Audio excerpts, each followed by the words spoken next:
想到现代化更新这么快，旧锅炉全部淘汰，而且更新成新锅炉。我们所在的工厂主要是做实木家居的。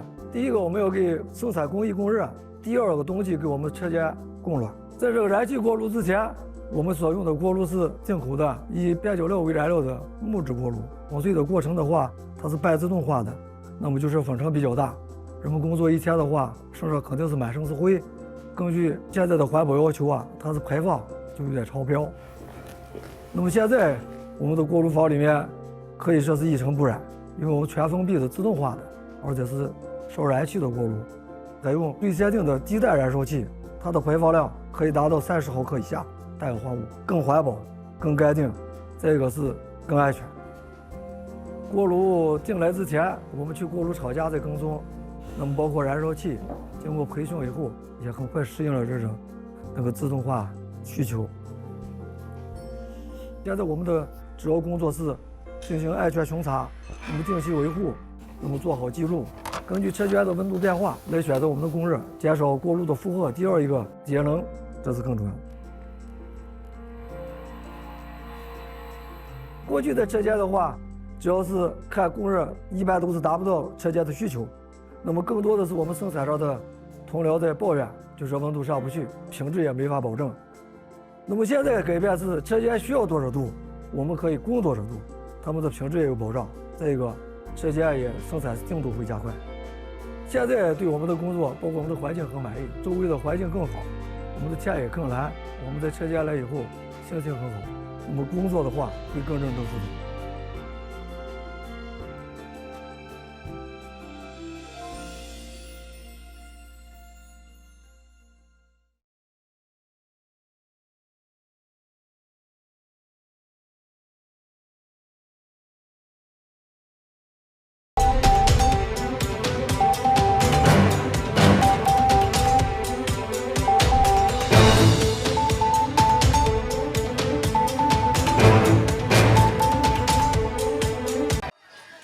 幸福出指尖绣出新生活，就这个刺绣给我的生活带来挺大的变化。在做刺绣之前，我是在那些工地上，建筑工地上，挑沙灰、搬小砖，还有搬水泥那些，都是打零工。进入工作室以后，我就是开始剪纸花、贴花样。我们每个月工资我觉得也挺高的，还可以带很多绣娘跟我们一起学习，我们都是免费培训的。很多绣娘来我们这儿工作以后，她们获得了收入，获得了自我的一个价值感。到现在，我们很多绣娘的这个格局其实有在提升。开始的只是为了这个解决经济的窘迫、物质的保障，到现在我们很多绣娘觉得是需要有一份责任感和使命感，把这个文化给它传承下去。说起宜绣这门手艺都很自豪，因为我们的宜绣走上了北京时装周、上海时装周，最近走上了米兰时装周。大家绣娘看到以后都觉得很惊讶，原来我这么一颗小小的绣花针打开了一个我们对世界的一个新的认知的途径和窗口。我们这个刺绣就范围越来越大嘛，去各个时装周呀出差，去推销我们这个刺绣的产品。第一次坐飞机，我头天晚上就激动的没睡着啊！我就想我这个梦想已经实现了。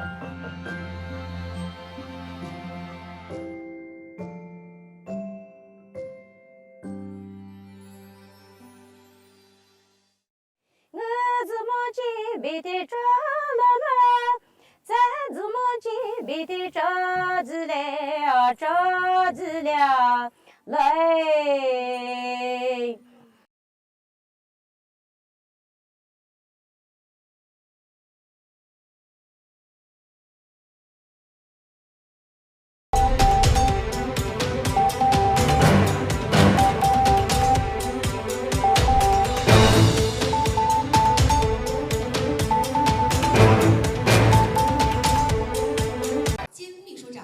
Le thème de l'événement était accélérer la construction d'un pays fort en matière d'éducation, se concentrer sur l'approfondissement de la réforme de l'éducation et de l'enseignement. L'objectif était de mettre en lumière les décisions et les plans majeurs du comité central du Parti communiste chinois pour la construction d'un pays fort en matière d'éducation, en mettant l'accent sur l'approfondissement des réformes dans les domaines clés de l'éducation. L'événement a présenté les progrès de pointe, les réalisations académiques et l'exploration pratique de la Chine en matière de réforme et de développement de l'éducation de base afin de contribuer au développement de haute qualité de l'éducation de base. Au cours de l'événement, l'école primaire populaire de Chongqing a partagé ses expériences dans une pratique de 30 ans baptisée « Vers une croissance commune, promouvoir le développement équilibré et de haute qualité de l'enseignement obligatoire et l'intégration des zones urbaines et rurales ». Lorsque nous nous sommes rendus pour la première fois à l'école élémentaire de Dianjiang Wudong pour y enseigner bénévolement, nous avons constaté que ce qui leur manquait le plus était en fait l'enseignement en classe. Ils ne disposaient pas des éléments de base pour l'enseignement en classe. Nous sommes allés enseigner à la campagne et avons invité les enseignants de l'école élémentaire de Wudong à participer à nos réunions sur l'enseignement et à nos séminaires académiques afin qu'ils puissent apprendre et étudier avec nos enseignants et s'améliorer ensemble. Leurs capacités ont significativement progressé. Avec l'aide de l'école primaire populaire de Chongqing, l'école élémentaire de Wudong a maintenant mis en place des classes informatisées. Plusieurs dizaines d'enseignants sont devenus des chefs de file de l'enseignement élémentaire au niveau de la ville et du comté. Au cours des 30 dernières années, le soutien apporté par l'école primaire populaire de Chongqing est passé de spontané à conscient, d'une école individuelle à une région côtière, de pratiques éparses à une conception de haut niveau. Elle a développé un modèle de développement symbiotique. La symbiose a permis à chaque école concernée de parvenir à un développement durable et de construire un nouveau système écologique pour un développement équilibré de haute qualité de l'enseignement obligatoire dans la nouvelle ère.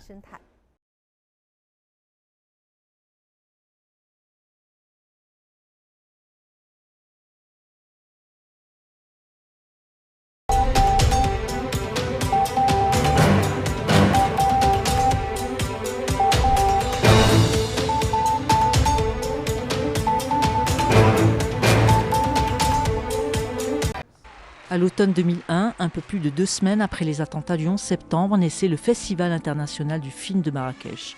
Une volonté royale de maintenir cet événement pour marquer son ouverture sur les cultures et le monde. Un festival qui fera rayonner le royaume bien au-delà de ses frontières. Je me souviens de la première édition, c'est ce que je disais, et que j'ai un souvenir, donc c'était le festival avait lieu juste après le 11 septembre 2001 et que à quel point ça avait été retentissant. J'étais membre du jury en 2019 et je pense que cela a changé ma vision sur les films des jeunes cinéastes du monde entier.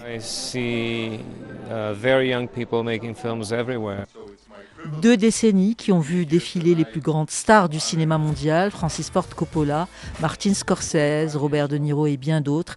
Un festival émaillé de souvenirs cinématographiques et de rencontres culturelles et humaines. J'avais un film en sélection à l'époque où j'étais comédienne avec Nargis Njar, donc je connais depuis des années et je suis très heureuse d'être là pour les 20 ans, c'est un très bel âge, 20 ans.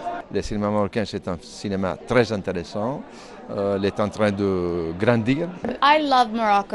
J'aime le Maroc, j'aime ce pays. J'y suis venue 2 fois pour le festival. J'ai tourné au Maroc, je suis allée à Ouarzazate, Terfout, Casablanca, Tanger, Marrakech bien sûr. J'ai sillonné le Maroc, j'aime profondément ce pays. Un festival qui a également contribué à travers son programme des ateliers de l'Atlas à accompagner de nouvelles générations de cinéastes africains et de la région MENA.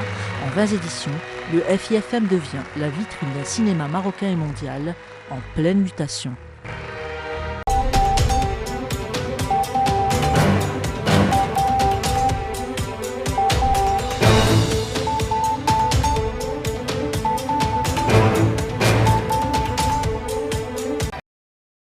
Elle traverse des sites pittoresques et s'arrête dans 13 villes de la province du Yunnan, dans le sud-ouest de la Chine, reliant l'ancienne ville de Lijiang, la montagne des neiges du Dragon de Jade, les gorges du Saut du Tigre, la montagne des neiges Aba et nombre d'autres célèbres destinations touristiques.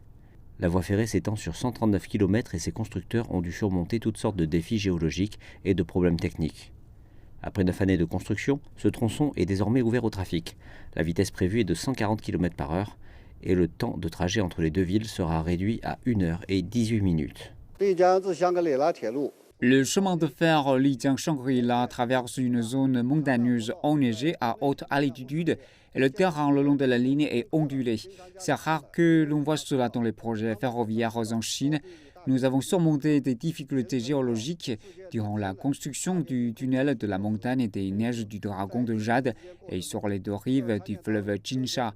Et nous avons surmonté toutes sortes de difficultés lors de la construction du tunnel de la montagne des neiges Rabat. Ce projet nous a permis d'acquérir une expérience et des compétences précieuses pour de futurs projets de construction.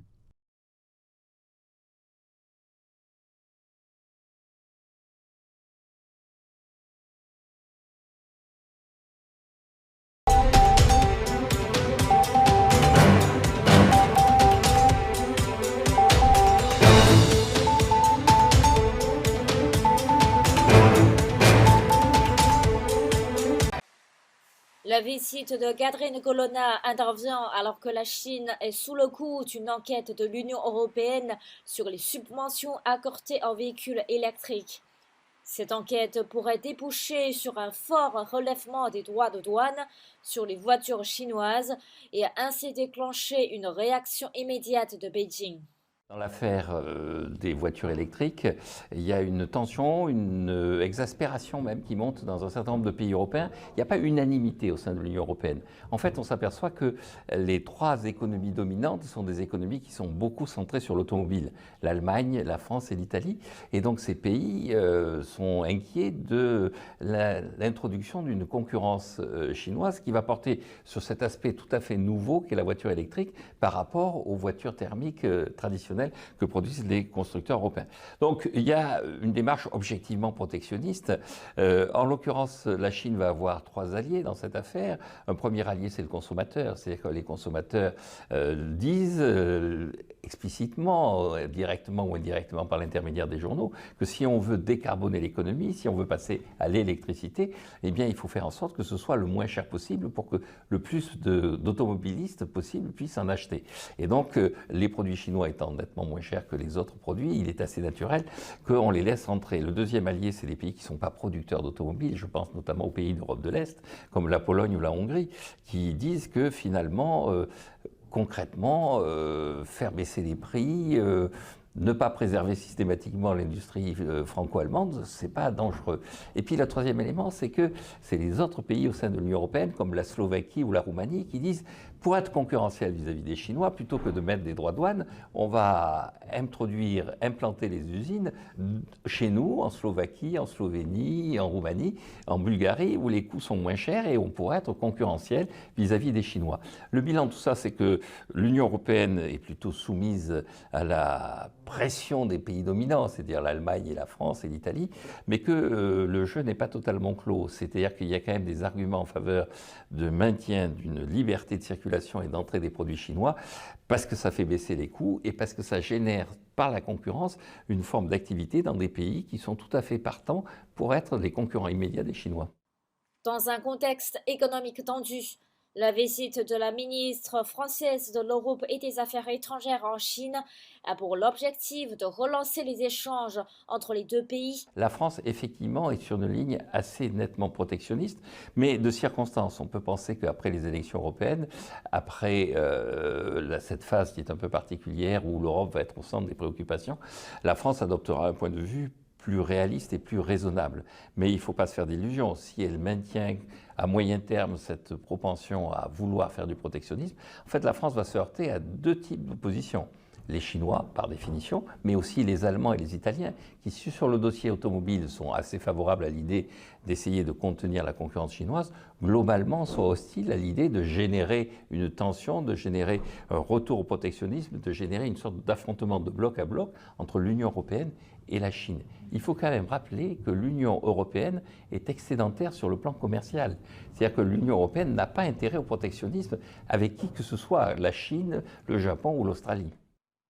Pendant 2 jours de visite, Catherine Colonna a participé à une session de dialogue de haut niveau sur les échanges humains. Plusieurs accords ont été signés entre la France et la Chine sur des projets concrets dans des domaines comme l'éducation, la science, la technologie et l'innovation, la culture et le tourisme. la France se veut avoir une diplomatie originale dans le bloc occidental, au sein du bloc atlantique. Néanmoins, la France a quand même deux priorités. La première priorité, c'est de rééquilibrer son commerce avec la Chine. Donc elle veut absolument que la Chine soit davantage ouverte à ses produits, et pas uniquement au luxe. C'est-à-dire que la France, en Chine, c'est beaucoup le luxe, le vin, le cognac et tout ça, d'avoir une vision un peu plus large de ce que peut fournir la France à la Chine. Et il y a un enjeu qui est de mieux en mieux perçu par nos dirigeants, c'est la présence d'étudiants chinois en France. C'est-à-dire que la France se positionne sur beaucoup de marchés comme étant une alternative à l'enseignement anglo-saxon, un enseignement qui se fait moitié en français, moitié en anglais, mais un enseignement qui a une originalité par rapport à l'enseignement anglais ou américain.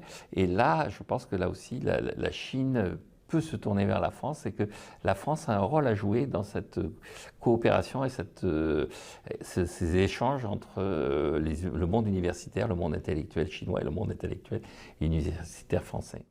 Selon Catherine Colonna, dans tous les niveaux, la mobilité est la clé. Cette visite clôt 8 mois de contacts très denses et à tous les niveaux entre les deux pays afin de préparer le 60e anniversaire de l'établissement des relations diplomatiques entre la France et la Chine en 2024.